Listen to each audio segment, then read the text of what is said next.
Bonsoir à tous, très heureux de vous retrouver. Bienvenue sur ce plateau, bienvenue aux Échos du Vatican. On va partir loin, très loin. Accrochez vos ceintures, nous allons dans l'espace. Nous partons rejoindre la Station spatiale internationale en orbite autour de la Terre à plus de 400 000 mètres d'altitude. Les astronautes de l'ISS étaient en vidéoconférence avec le pape François, c'était jeudi dernier. Depuis le Vatican, le Saint-Père a pu donc s'entretenir pendant une vingtaine de minutes avec l'équipage de la station spatiale. Plusieurs questions un peu philosophiques parfois ont été posées par le pape aux astronautes. Quelle est, par exemple, la place de l'homme dans l'univers? C'est une question parmi d'autres. Je vous propose de voir ensemble un résumé de cet entretien. Ci fa contemplare gli orizzonti sconfinati dell'universo. Votre mission nous permet de découvrir l'immensité de l'univers et nous nous posons cette question, d'où venons-nous et où allons-nous? À la lumière de vos expériences dans l'espace, quelle est votre pensée sur le poste, la place de l'homme dans l'univers? Santo Padre, questa è una domanda complessa. Très Saint-Père, c'est une demande, question très complexe. Moi, je suis un technicien et nous faisons beaucoup d'expériences empiriques. Et cette question, d'où venons-nous, est une question plus complexe. C'est un discours très délicat. Je pense que notre objectif ici est de connaître notre être et pour combler notre connaissance sur ce qu'est l'homme. Plus nous nous connaissons, plus nous nous rendons compte que nous ne connaissons pas très bien. Nous sommes tous des ingénieurs, des physiciens, et nous ne sommes pas comme vous des philosophes, mais grâce à cette rencontre, nous espérons qu'un jour des philosophes pourront venir dans l'espace et ils pourront aussi réfléchir sur qu'est-ce que cela signifie avoir un être humain dans l'espace. È vero quello che lei dice. C'est vrai ce que vous dites. Ma in questa sala, dans cette salle, à partir de laquelle je suis en train de vous parler, come vedete, et vous voyez, comme vous pouvez le voir, un arazzo artistico ispirato al celebre verso con cui Dante conclude la Divina Commedia. Un tableau qui représente un tableau qui illustre un passage de Dante. Même si vous êtes tous ingénieurs, qu'est-ce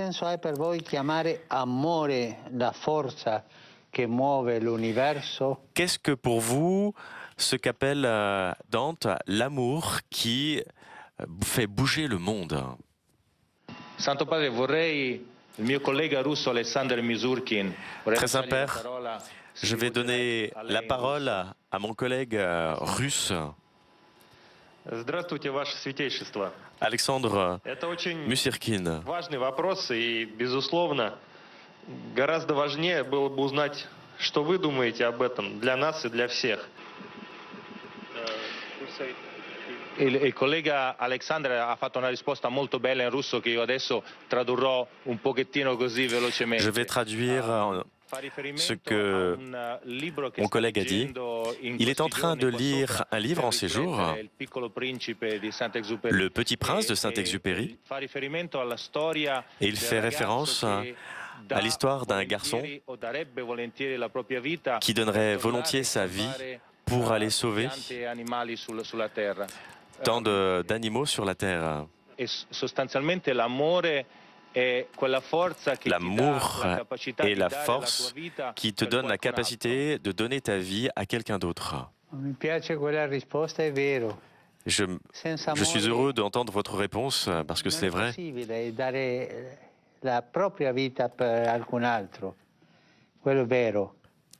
Parce que c'est vrai que l'amour permet de donner sa vie pour quelqu'un d'autre.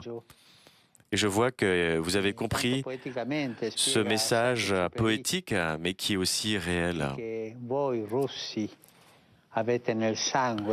vous avez, vous, les Russes, cette compréhension de l'amour qui est très religieuse. Et merci beaucoup pour votre réponse. Maintenant, j'ai une question un peu curieuse. On dit souvent que les femmes sont curieuses, mais les hommes aussi sont curieux. Qu'est-ce qui vous a motivé à devenir astronaute? Qu'est-ce qui vous donne de la joie à travers toutes ces heures que vous passez et tous ces mois à travers dans cette station spatiale internazionale? E Santo Padre, lascerei il microfono a due colleghi, il collega russo Sergei Ryazanski e al collega americano Randy Bresnik. Très Saint-Père, je vais donner la parole à mes collègues Sergei et avec l'Américain. And each of us has its own story, its own way to become cosmonaut or astronaut, and its own history. Mon histoire a commencé avec mon grand-père. Il était ingénieur et il a pu participer à la première construction du satellite Sputnik. Et il a pu réaliser son rêve en voyant Sputnik partir dans l'espace. Et c'était un grand service pour l'humanité. Et nous avons pu dépasser de nouvelles frontières scientifiques.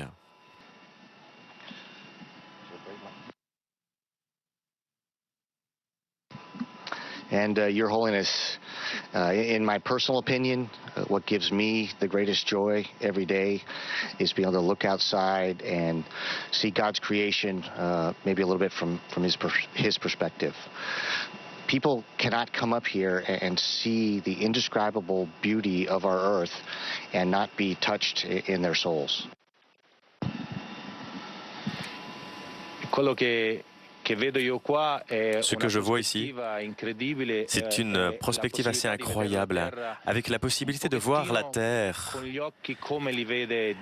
avec des yeux un peu comme Dieu peut voir la beauté de sa création. Avec notre vitesse orbitale de 10 km/s,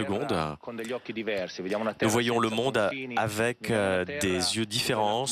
Nous voyons la Terre sans frontières et nous voyons l'atmosphère très fine.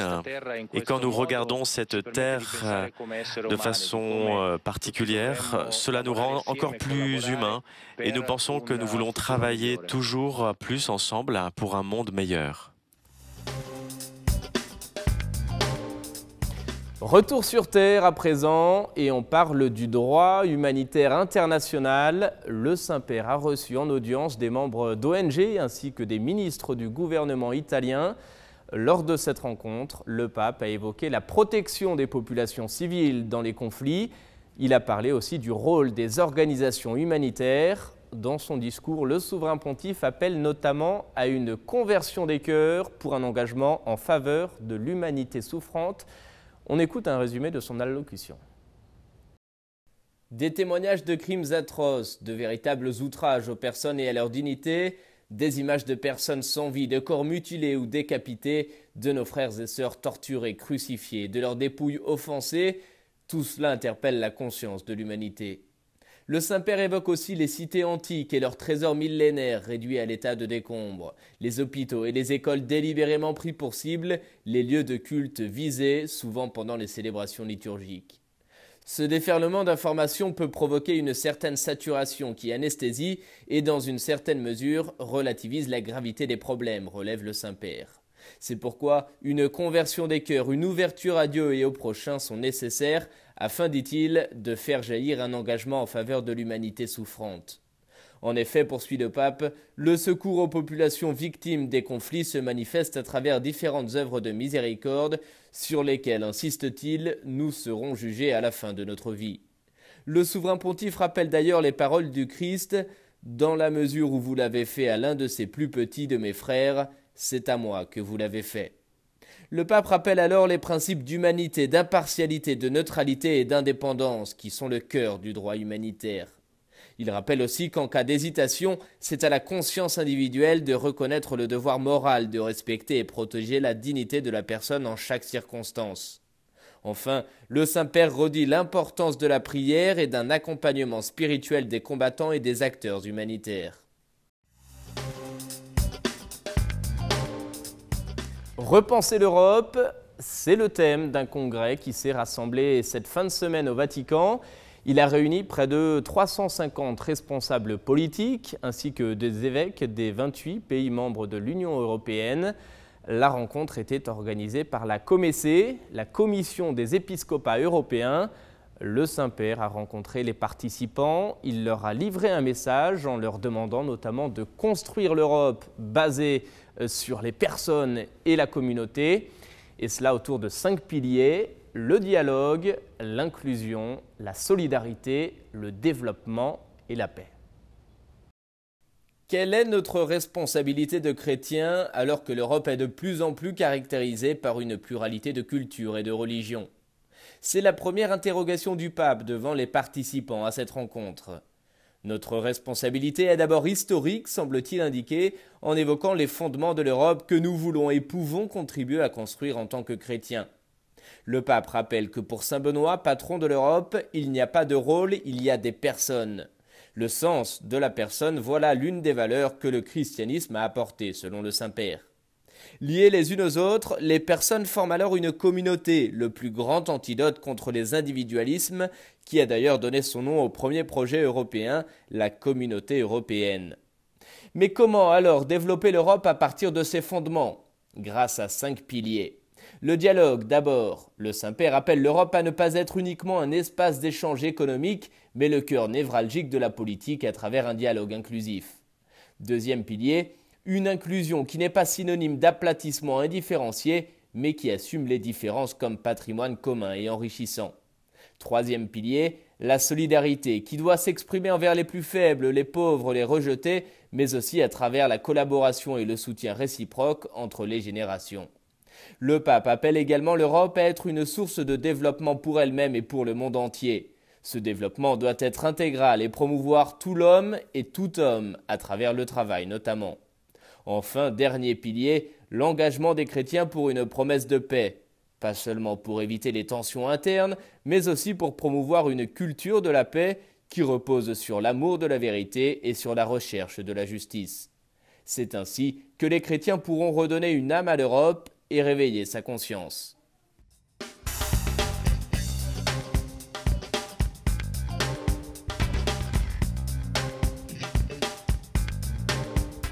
Apprends de l'émerveillement, cultive l'étonnement.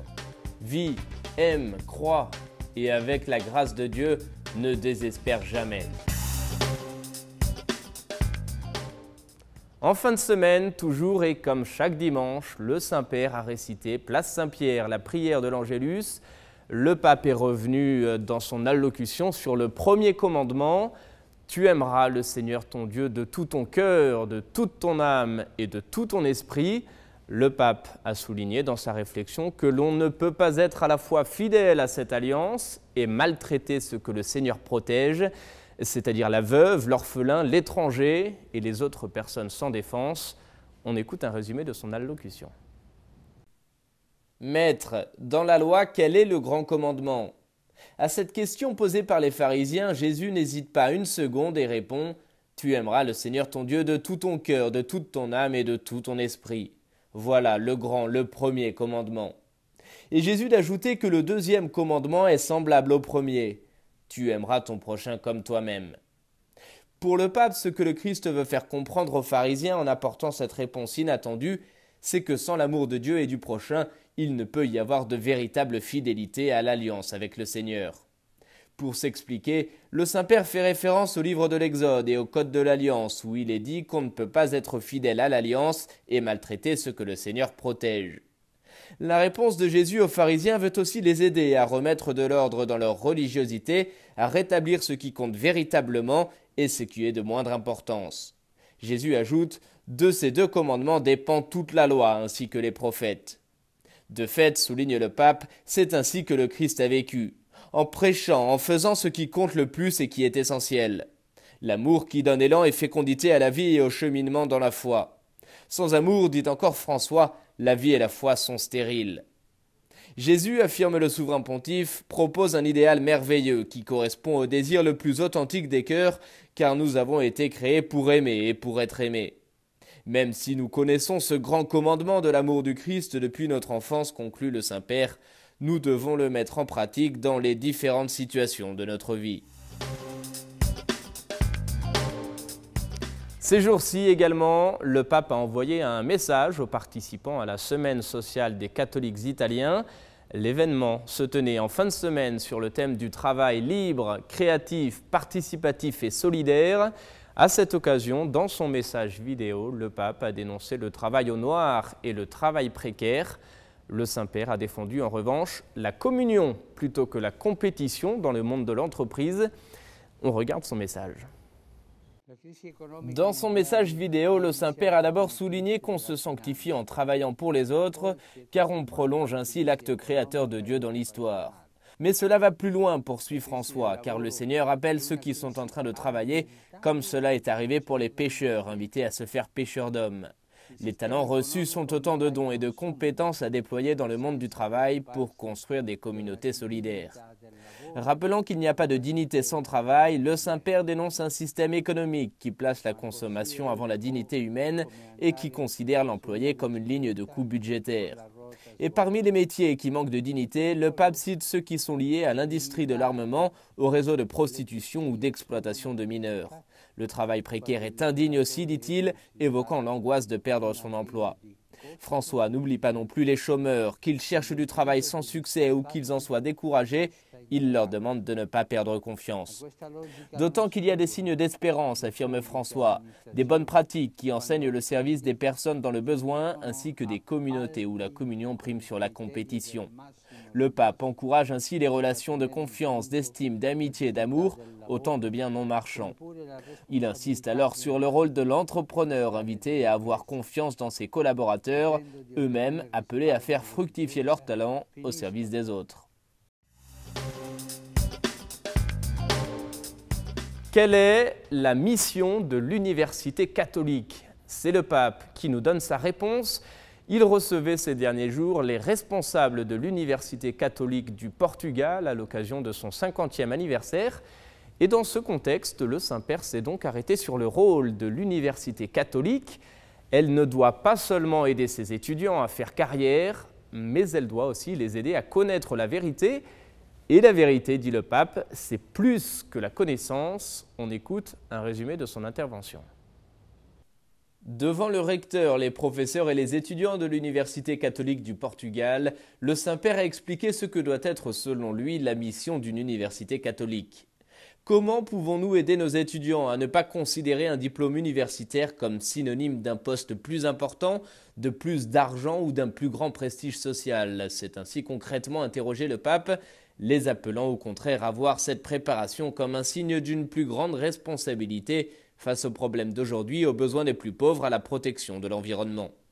Enfin, et comme à son habitude, François a également appelé les enseignants à descendre dans le concret, suivant en cela l'exemple du Christ qui s'est incarné dans ce monde marqué par les conflits, les injustices et la violence, plein d'espoir et de rêves.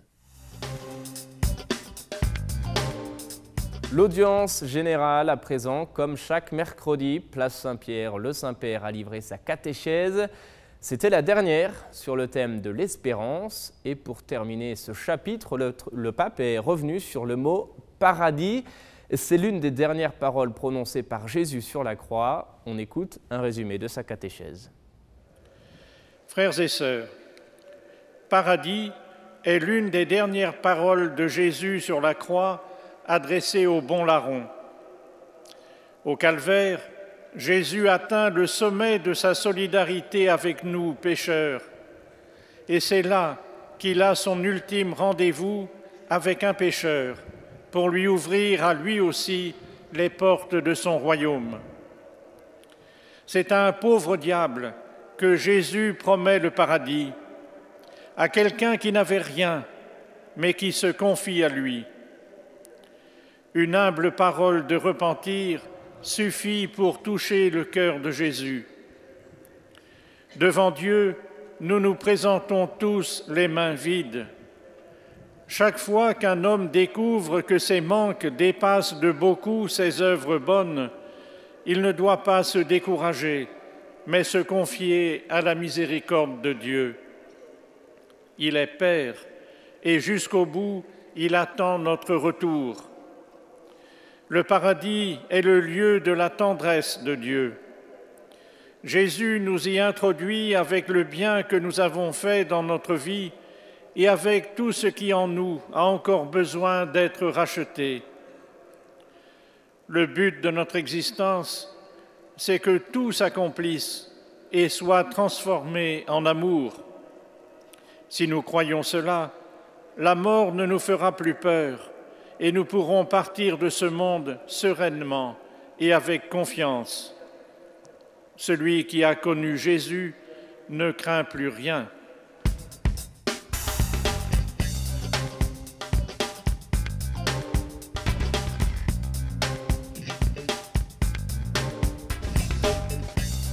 Aie confiance en Dieu créateur, dans l'Esprit Saint qui meut tout vers le bien, dans l'étreinte du Christ qui attend chaque homme à la fin de son existence. Crois, il t'attend.